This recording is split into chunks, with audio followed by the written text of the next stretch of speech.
ఎలాగూ సంపాదించలేడు, నా తమ్ముడు ఎలాగైనా కష్టపడి సంపాదిస్తాడన్న భయంతో ఆడు ఇది కలిసి చాలా నాటకాలు ఆడుతున్నారు. నేను ఒప్పుకోను.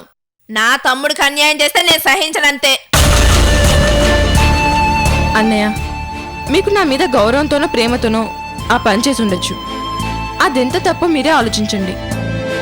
ఆ 5 లక్షలు సంపాదించడానికి వాళ్ళిద్దరు చెడుదారిలో పడితే నష్టపోయేది మనమే కదన్నయ్య. ఈ కాలంలో డబ్బు సంపాదించడమే ముఖ్యం. చెడిపోయి సంపాదించారా, బాగుపడి సంపాదించారా, ఎవడకు కావాలి?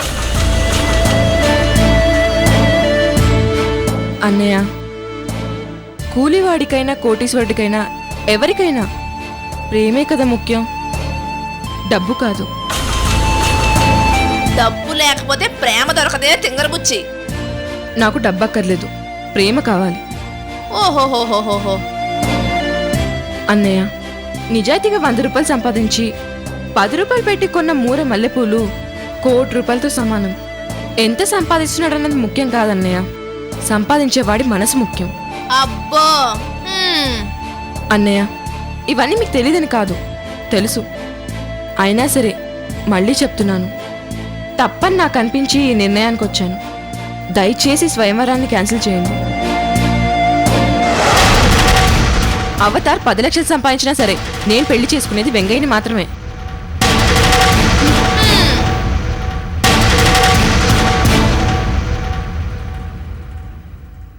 ఏంటండి అంత డీప్గా ఆలోచిస్తున్నారు? అదే సుబ్బలక్ష్మి హఠాత్తుగా ఇలా మాట్లాడుతుంది ఏంటా అని. మీ చెల్లెలు ఒక పెద్ద తింగరబుచ్చి, దీని ఫ్రెండ్స్ కూడా దీని టైపే. వాళ్ళలో ఎవరో ఒకరు మీ అన్నయ్య చేసిన తప్పు సుబ్బలక్ష్మి అని చెప్పుంటారు, అందుకే అలా మాట్లాడుతుంది. దానికి ఏం తెలుసండి, మీరు చేసేదే కరెక్ట్. సరే చూద్దాంలే.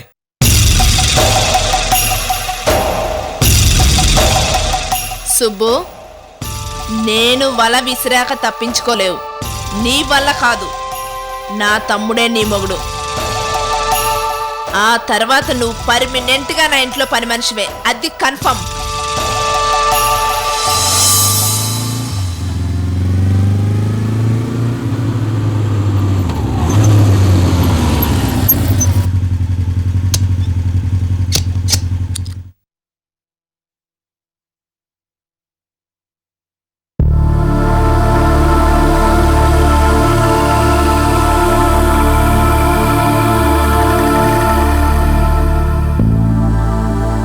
నా ప్రవర్తనకు అక్క చాలా బాధపడి ఉంటుంది. అమృత సుబ్బలక్ష్మి చెప్పే వరకు నేనెంత తప్పు చేశానో తెలిసి రాలేదు. వీడి ప్రవర్తన రోజు రోజుకి దిగజారిపోతుంది. వీడిని ఎలా అదుపులో పెట్టాలో అర్థం కావట్లేదు.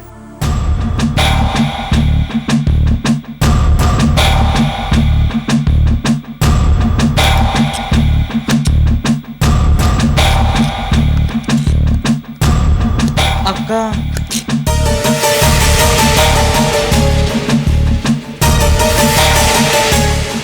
అక్క,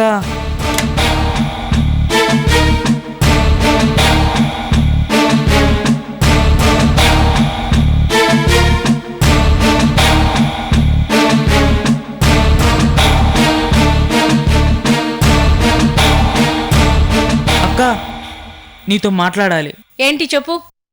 అక్క, నేను చిన్నప్పుడు తప్పు చేస్తే ఏం చేసేదానివి?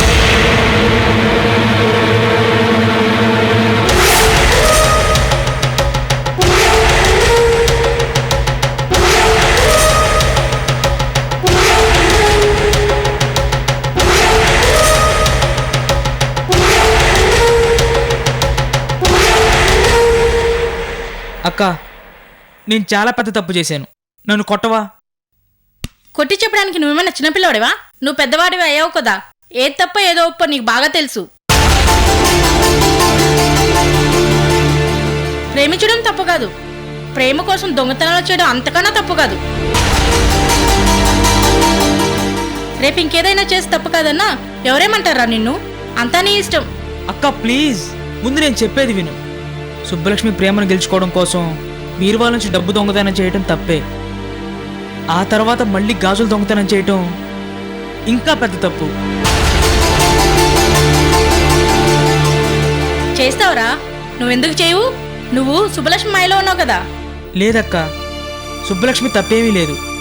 సాధారణంగా ప్రేమికులందరూ చేసే తప్పే నేను చేశాను. ఆవేశంలో నేను చేసిన పని ఎంత తప్పో సుబ్బలక్ష్మి అమృతలు చెప్పేదాకా నేను ఆలోచించలేదు. ఏంటి అమృత సుబ్బలక్ష్మి నీకు అంత మంచి మాటలు చెప్పారా? అవునక్క, ఇంత మంచి బుద్ధులు వాళ్ళకెప్పుడు వచ్చారా? నమ్మలేకపోతున్నాను. నిజమక్క. నేను చేసిన పనికి సుబ్బలక్ష్మి చాలా బాధపడింది. ప్రేమించిన అమ్మాయి మనసు గెలుచుకోవడం ఒక్కటే ప్రేమ కాదు, 10 మంది మనసులు గెలుచుకోవడం నిజమైన ప్రేమ. అలాంటి నిజమైన ప్రేమ తల ఎత్తుకునేలా చేస్తుంది, కానీ ఇలా తలదించుకునే పరిస్థితి తీసుకురాదని అర్థమైందక్క. అమ్మ ఎలా ఉంటుందో నేను చూడలేదు. ఉంటే నీలా ఉంటుంది. తోడబుట్టిన వాడినైనా కన్న బిడ్డలా చూసుకున్నావు. అమ్మలాంటి నీ మనసుని కష్టపెట్టానక్క. నన్ను క్షమించక్క. నీ గాజులు తీసుకో అక్క.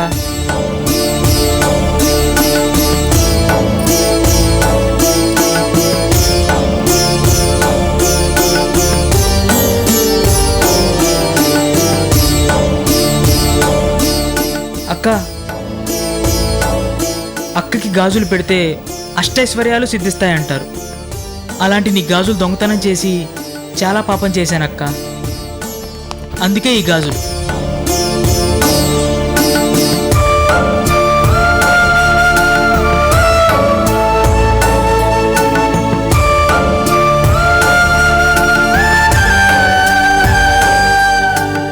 నీకింకా నా మీద కోపం తగ్గకపోతే ఈ కర్రతో కొట్టక్క.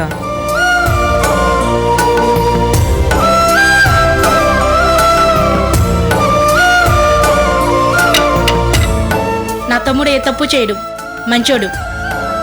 బాగా ఆకలిగా ఉంది కదా, రా భోజనం పెడతాను. అమ్మయ్యా, అక్క క్షమించేసింది. థ్యాంక్స్ అక్క. అక్క, ఇంతకీ నా ప్రేమ సంగతి ఏం చేసావు?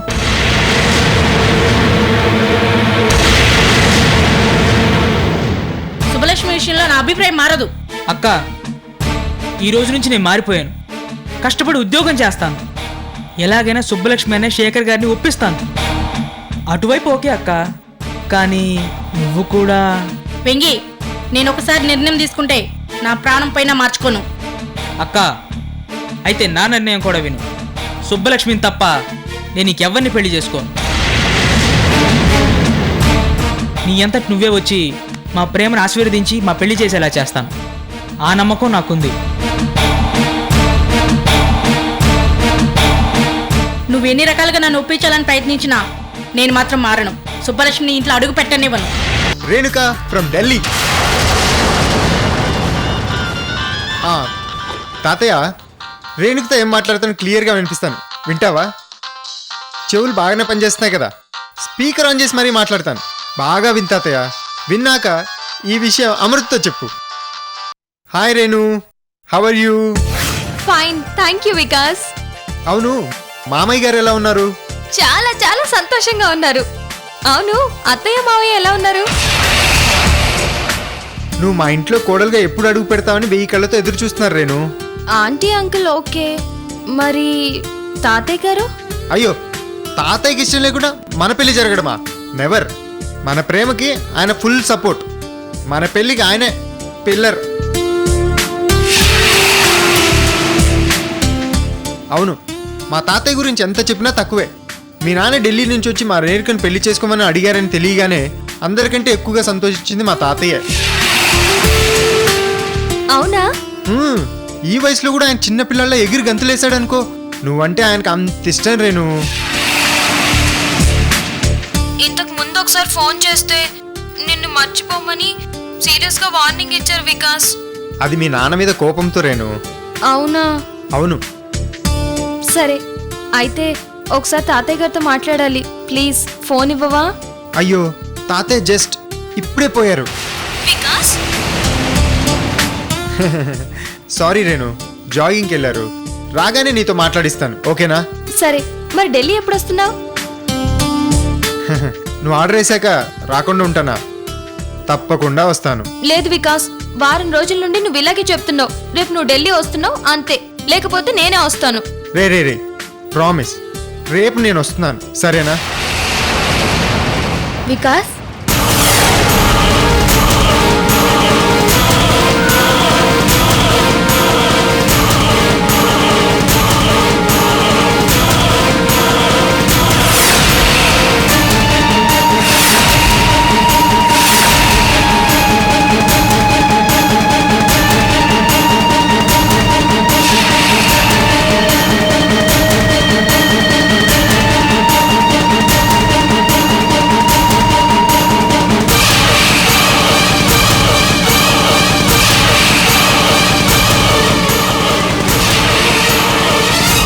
సరే, అన్ని విషయాలు అక్కడికి వచ్చి మాట్లాడతాను.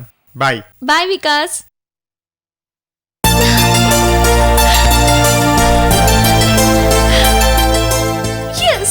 రేపు వికాస్ ఢిల్లీ వస్తున్నాడు.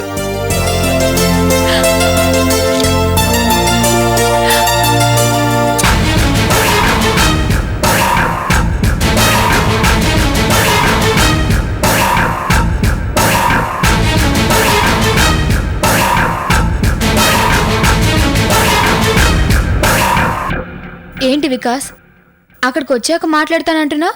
ఏంటది? తాతయ్య నీకు ఇంకా ఈ విషయం చెప్పలేదా అమృత? ఏ విషయం? తాతయ్య, ఆ రోజు మనం డిస్కస్ చేసిన విషయం అమృతతో చెప్పలేదా? ఏ విషయం తాతయ్య?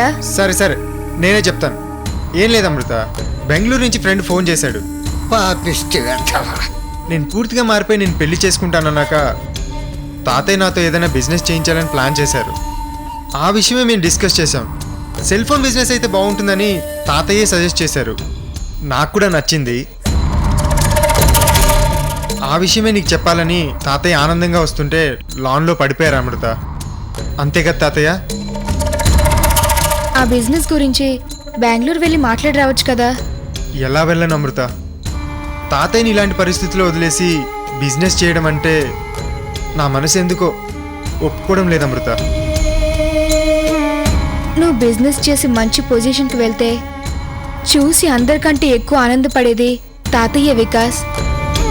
అది బిజినెస్కి పెట్టుబడి కూడా ఎక్కువే అవుతుంది అమృత.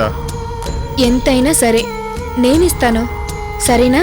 నువ్వు ఇస్తావు నిజమే, కానీ వికాస్, తాతయ్య ఈ ఆస్తంతా నా పేరు మీద రాసింది నా ఒక్కదాని కోసం కాదు, మనిద్దరి కోసం. నిజానికి ఈ ఆస్తి మీద నాకంటే నీకే ఎక్కువ హక్కు ఉంది. తాతయ్య నా పేరు మీద రాశారే కానీ ఈ డబ్బంతా నీదే కదా వికాస్. అమృత, నువ్వెంత అమాయకురాలివమ్మా. నేను మరీ అంత అమాయకురాలని ఏం కాదు. ఈ బిజినెస్కి ఎంత పెట్టుబడి అవుతుందో, ఎంత గెయిన్ అవుతుందో అవన్నీ నాకు తెలుసు. నువ్వు ఆలస్యం చేయకుండా వెంటనే బెంగళూరు వెళ్ళి మీ ఫ్రెండ్ని కలిసి మాట్లాడరా. అంటే ఈరోజే బయలుదేరాలి? బయలుదేరండి. తాతయ్యని చూసుకోవడానికి నేనున్నాను, అత్తయ్య మావయ్య కూడా ఉన్నారు. మీ నిశ్చింతగా వెళ్ళిరండి, సరేనా? ఈ విషయం అమ్మ నాన్నలతో కూడా డిస్కస్ చేద్దాం అమృత. అత్తయ్య మావయ్యతో నేను మాట్లాడతాను, సరేనా? సరే, నీకెలా ఇష్టమైతే అలానే చేస్తాను.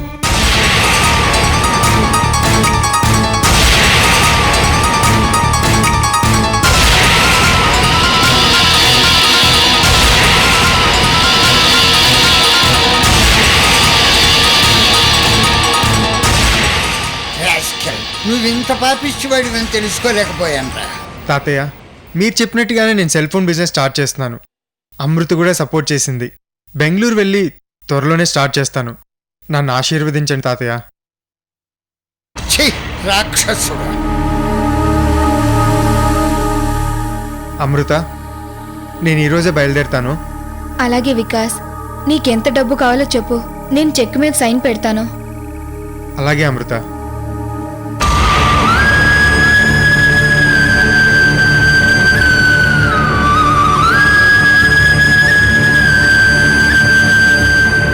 అమృత, తాతయ్యకి దాహంగా ఉన్నట్టుంది, జ్యూస్ తీసుకురా.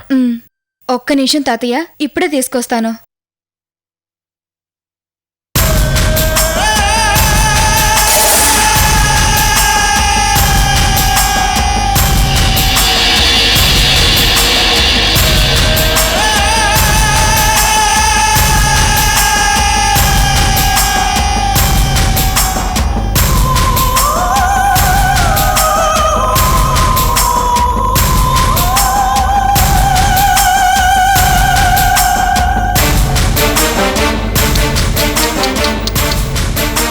ఎంత దారుణమైన పరిస్థితి. నీ ముద్దుల మనవరాల్ని అమాయకురాలు చేసి ఆడుకుంటుంటే చూడలేకపోతున్నావా? నీ మనవడికి 10 రూపాయలు ఇవ్వడానికి 10 రోజులు ఆలోచించేవాడివి. నువ్విచ్చే తొక్కలో పాకెట్ మనీ కోసం రేషన్ షాప్లో లైన్లో నిలబడినట్టు చేతులు కట్టుకొని వెయిట్ చేసేవాడిని.